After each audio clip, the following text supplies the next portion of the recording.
Just recently, an Addiction Mindset community member subscriber sent me a DM asking what they should do after achieving 2 months of sobriety, 3 months, a year of sobriety.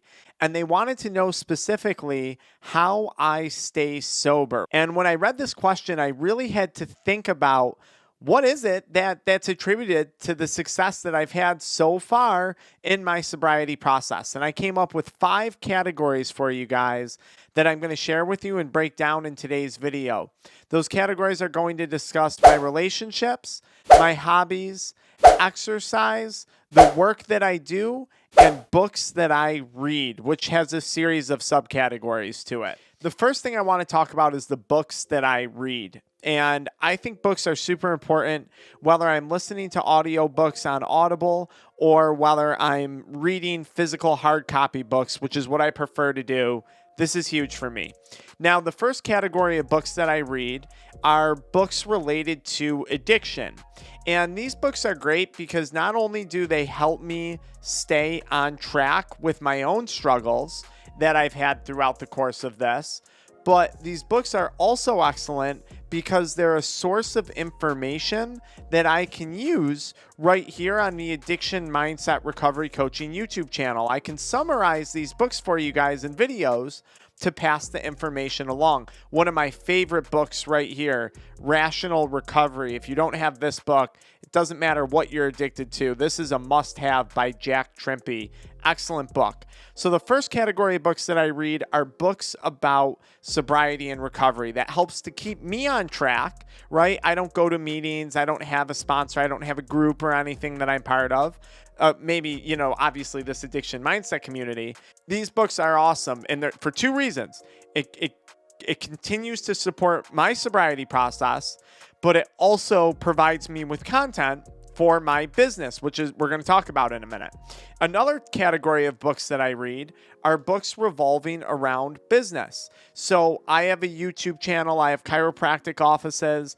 I'm constantly reading books that teach me how to do better on YouTube, that teach me how to do better in my brick and mortar business. How do I do marketing? How do I do advertising? How do I appeal to consumers?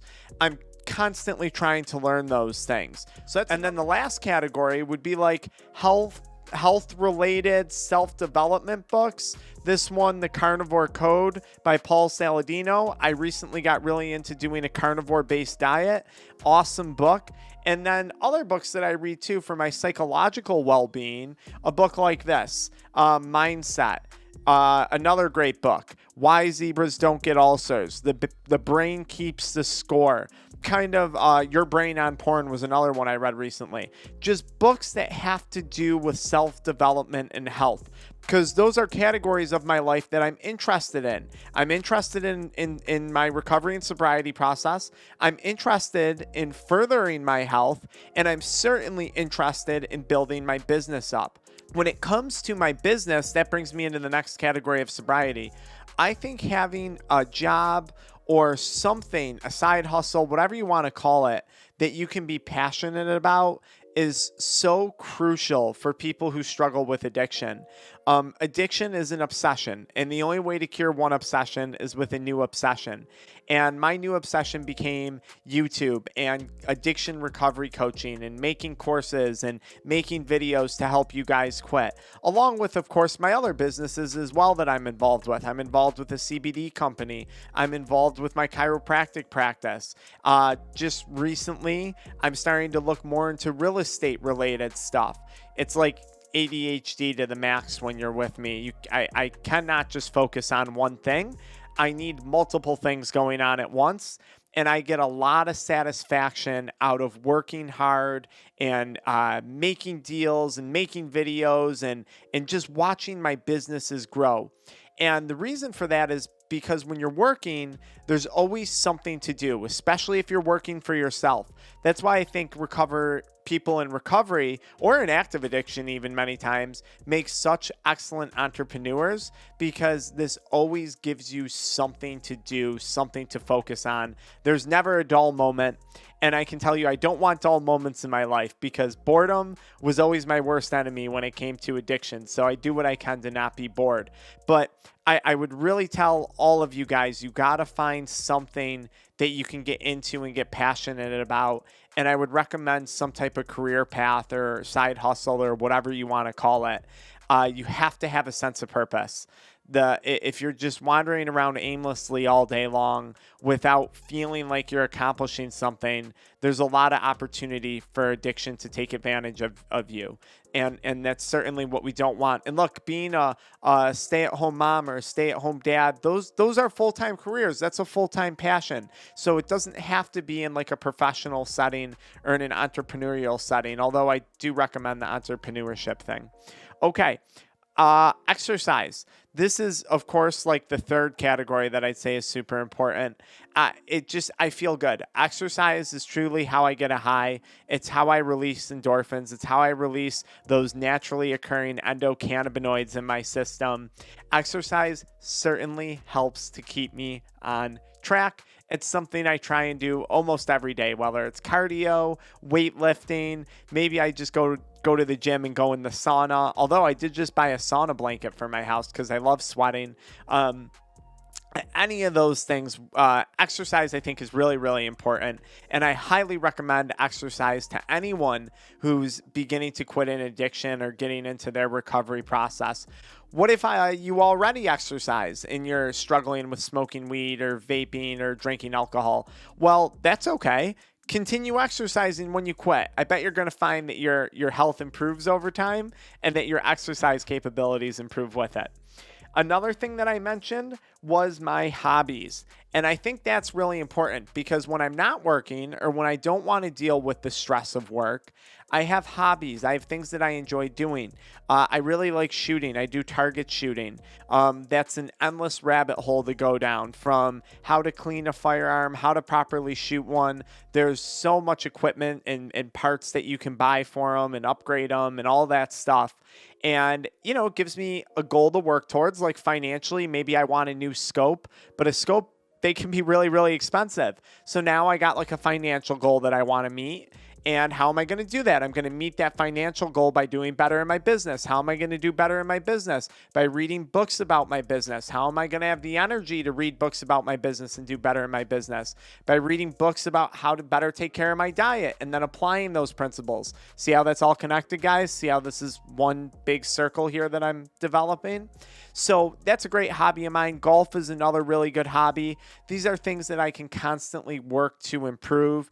YouTube has become a career for me, but it still remains a hobby. Camera equipment, I'll be buying a new camera this year, new microphones, whatever. It's stuff that I constantly have an opportunity to learn about, and there's no excuse for me to have a dull moment when I have these really enticing hobbies. Now, these things didn't develop overnight, okay? These things came into play over time, so don't feel like you got to figure all this out right now during this video. That would be extremely overwhelming. Each of these things fell into my life at a different point.